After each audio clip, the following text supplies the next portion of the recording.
Hello guys, welcome to all of you students. आज की इस वीडियो में हम करने वाले हैं नाइन्थ क्लास के chapter first matter in our surrounding के जो लास्ट इम्पोर्टेंट क्वेश्चंस होंगे, क्योंकि चैप्टर हमारा खत्म हो चुका है। उसके बाद most important questions of NCERT science. तो चलिए देखते हैं। फर्स्ट क्वेश्चन है, the boiling point of water is 100 degree Celsius, express this in SI unit kelvin. Temperature की एसआई यूनिट क्या होती है? केल्विन। एंड टेम्परेचर की कॉमन यूनिट क्या होती है? Degree Celsius and Fahrenheit. So temperature degree Celsius में दिया गया है और केल्विन में कन्वर्ट करना है। जब भी टेम्परेचर को केल्विन में कन्वर्ट करते हैं तो क्या करते हैं, उसमें 273 ऐड करना होता है। क्या ऐड करेंगे? 273 डिग्री सेल्सियस में से डिग्री सेल्सियस से केल्विन में बदलने के लिए आपको 273 ऐड करना होता है। और जब आप केल्विन से डिग्री सेल्सियस में बदलते हो तो 273 आपको उसमें से माइनस करना होता है। उसमें से 273 माइनस करते हैं। डिग्री सेल्सियस से केल्विन के लिए क्या बता रही हूँ मैं, 273 ऐड करना है। तो इसमें 273 ऐड करते हैं तो आंसर आता है हमारा 373 केल्विन। सो फर्स्ट क्वेश्चन का आंसर क्या होगा? 373 kelvin. Next question second is the Kelvin temperature is 270 Kelvin. What is corresponding Celsius scale temperature? ये हमारे जो स्टार्टिंग के 5 क्वेश्चंस दिए गए हैं, 6 क्वेश्चंस, वो इसी तरीके के दिए गए हैं। अब की बार केल्विन में टेम्परेचर दिया गया है 270 केल्विन और डिग्री सेल्सियस में पूछा गया है। तो क्या करेंगे, अब की बार -273 कर देंगे इसमें। तो 270 में से 273 कम कर दिया तो कितना बचा? माइनस का 3 डिग्री सेल्सियस हमारा आंसर आ जाएगा। और third question, temperature of 573 kelvin to the Celsius scale. तो क्या करेंगे, इसमें से 273 माइनस कर देंगे तो कितना बचेगा? 300 केल्विन। एक जैसे क्वेश्चन है स्टार्टिंग के 6 क्वेश्चन, 300 केल्विन। और नेक्स्ट है question fourth, convert temperature of 373 degree Celsius to the kelvin scale. इसमें से क्या करेंगे, 273 इसमें ऐड कर देंगे। और फिर नेक्स्ट क्वेश्चन है 5, the boiling point of alcohol is 78 degree Celsius, what is the temperature on kelvin scale.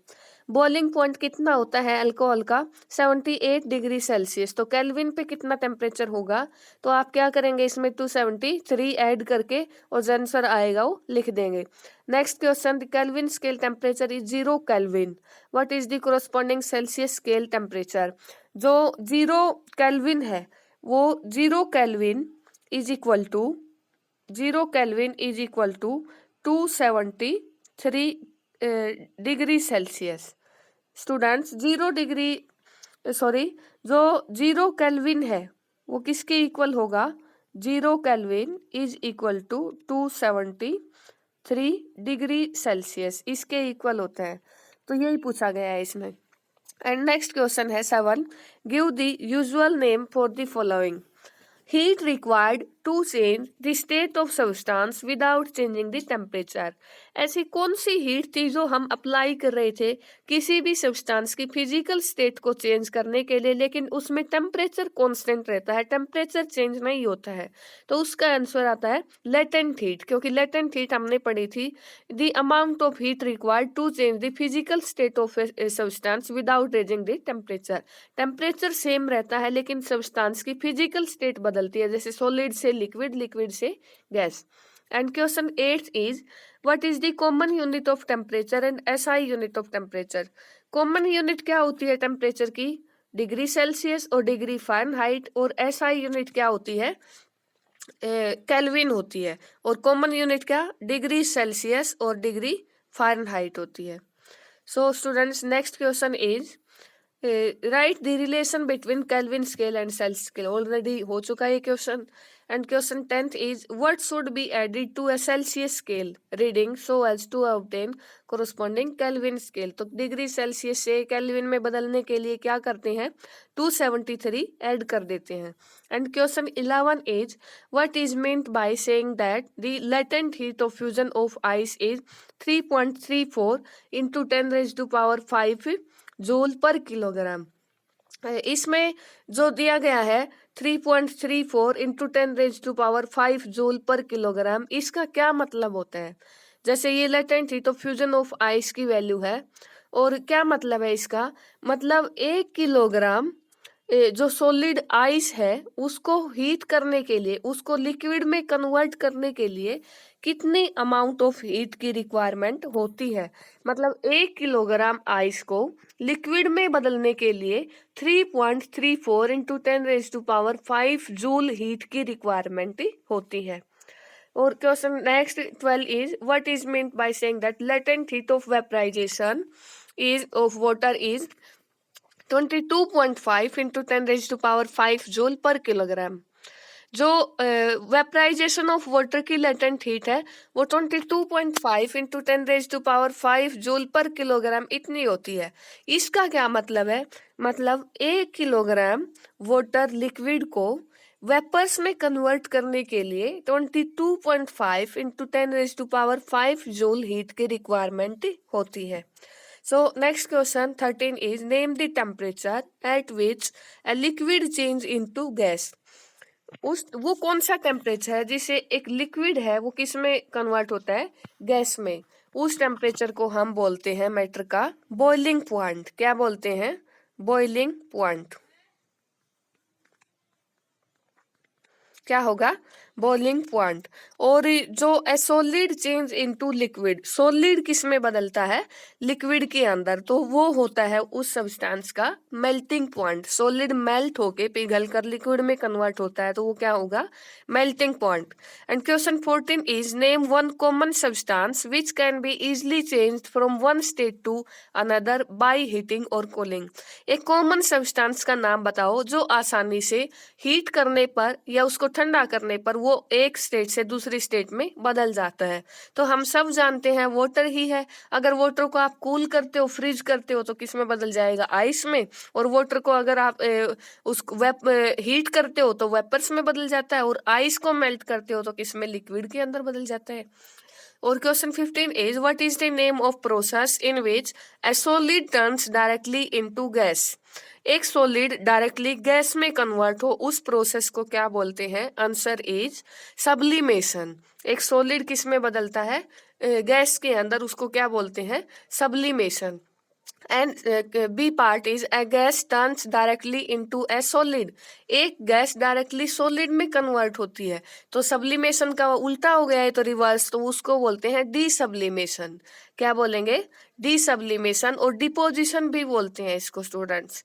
And question 16 is name one property which is shown by ammonium chloride but not by sodium chloride. एक ऐसी property का नाम बताओ जो ammonium chloride तो show करता है और सोडियम क्लोराइड नहीं करता है। तो सब्लिमेशन ही है, क्योंकि अमोनियम क्लोराइड सॉलिड सब्सटेंस से डायरेक्ट किस में बदलता है? वेपर्स में बदलता है, लिक्विड के अंदर कन्वर्ट नहीं होता है। लेकिन जब सोडियम क्लोराइड को आप हीट करोगे तो वो लिक्विड के अंदर कन्वर्ट होगा। तो सब्लिमेशन वाली प्रॉपर्टी ही इसको इससे अलग करती है। And question 17 is what is the name of process due to which dry ice change into carbon dioxide gas। को नेम द प्रोसेस, एक प्रोसेस का नाम बताओ जिसमें जो ड्राई आइस है वो किस में बदल जाती है? गैस के अंदर। जो ड्राई आइस है वो सॉलिड होती है, सॉलिड कार्बन डाइऑक्साइड गैस को बोलते हैं ड्राई आइस। जो सॉलिड है वो डायरेक्टली गैस में किस प्रोसेस के थ्रू बदलता है? सब्लिमेशन। तो क्या आ जाएगा इसका answer? Sublimation. And question 18 is what is the common name of solid carbon dioxide. तो अभी पढ़ा है हमने, सॉलिड कार्बन डाइऑक्साइड का क्या नाम होगा? Dry ice. And question 19 why is solid carbon dioxide known as dry ice. Solid carbon dioxide को ड्राई आइस क्यों बोलते हैं? क्योंकि स्टूडेंट्स ये बहुत ही लो टेम्परेचर होता है इसका, बहुत ही ज्यादा ठंडी होती है, एक बर्फ की तरह होती है, बर्फ से भी ज्यादा ठंडी, माइनस में टेम्परेचर होता है इसका सॉलिड कार्बन डाइऑक्साइड का। सूखी बर्फ होती है ये मतलब हाथ गीला नहीं होगा इससे, लेकिन ठंडा बहुत फील होगा। तो ड्राई आइस सूखी बर्फ होती है, सॉलिड की तरह होती है, इस वजह से इसको क्या बोलते हैं? Dry ice. And question 20 is state one condition necessary to liquefy gas. Other than applying high pressure. एक ऐसी कंडीशन बताओ जो गैस को लिक्विफाई करने के लिए जरूरी है। हाई प्रेशर तो हम अप्लाई करते ही हैं, ज्यादा दबाव डालते हैं, लेकिन उसके अलावा दूसरी कंडीशन कौन सी जरूरी है? Lowering down the temperature, temperature हमें कम करना चाहिए और हाई प्रेशर अप्लाई करना चाहिए। तो कौन सी कंडीशन होगी? Lowering down the temperature. And question 21 is state whether the following statement is true or false. Solid carbon dioxide is stored under low pressure. ये बताना कि ये दी गई स्टेटमेंट ट्रू है या फॉल्स है। जो सॉलिड कार्बन डाइऑक्साइड है वो क्या हम लो प्रेशर पे स्टोर करके रखते हैं? ऐसा तो बिल्कुल भी नहीं है, उसके लिए तो हाई प्रेशर की रिक्वायरमेंट होती है। सॉलिड कार्बन डाइऑक्साइड को स्टोर करने के लिए, ड्राई आइस के लिए हाई प्रेशर अप्लाई होना चाहिए और लो टेम्परेचर। तो ये क्या स्टेटमेंट, ये क्या है? फॉल्स है। And question number 22 is what is the chemical name of dry ice? जो हम पहले पढ़ चुके, सॉलिड कार्बन डाइऑक्साइड को ही क्या बोलते हैं? Dry ice. ड्राई आइस इसका कॉमन नेम हुआ और जो केमिकल नेम है वो क्या है? Solid carbon dioxide. And question last 23 is fill in the blanks with suitable words. A part, gases can be liquefied by applying dash and lowering dash। किस gas को कैसे हम लिक्विफाई कर सकते हैं, कैसे उसको लिक्विड बना के रख सकते हैं? By applying high pressure, high pressure apply करके, and lowering down the temperature, temperature बहुत ही डिक्रीज कर दे, हम कम कर दें, और उसके ऊपर प्रेशर बहुत ज्यादा अप्लाई कर दे, तो हम गैस को क्या कर सकते हैं? लिक्विफाई कर सकते हैं। And B part is when steam condense to form water, heat is dash। जब steam condense होती है, जब जो भाप होती है उससे जब वाटर बनता है तो हीट क्या होती है उस टाइम पे? ऐसा तो है नहीं हमें हीट देनी पड़ेगी, क्योंकि जो भाप होती है उससे पानी बनता है तो हीट उसमें से निकलेगी।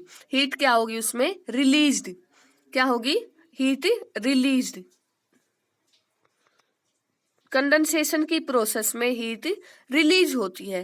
And part C is temperature on kelvin scale is equal to temperature on Celsius scale plus का 273। और part D is scientist say that there are actually 5 state of matter. Matter की 5 स्टेट होती हैं, solid, liquid, gas and और कौन सी होती है? 4th state कौन सी होगी मैटर की? Plasma. Solid, liquid, gas, plasma और बोस आइंस्टाइन कंडेंसेट।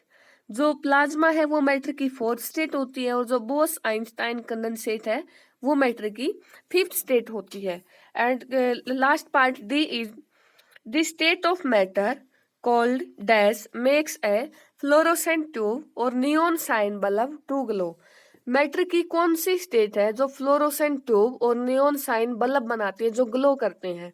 वो उस फ्लोरोसेंट ट्यूब में क्या होता है? मैटर की 4th स्टेट कौन सी है? वो कौन सी है मैटर की 4th स्टेट? हमने अभी अभी पढ़ा था, क्या होगी? प्लाज्मा। तो स्टूडेंट्स ये थे हमारे 9th क्लास का जो चैप्टर फर्स्ट है उसके most important NCERT science questions जो एग्जाम में आपकी हेल्प करेंगे। अगर आपने कंप्लीट चैप्टर पढ़ा है, मैंने जितने भी इसकी वीडियो बना रखी है, अगर वो टॉपिक आपने कंप्लीट पढ़े हैं, उन्हीं के बेसिस पे हम ये क्वेश्चंस अभी कर रहे हैं, तो आप वो अच्छे से जरूर करना। So thank you guys.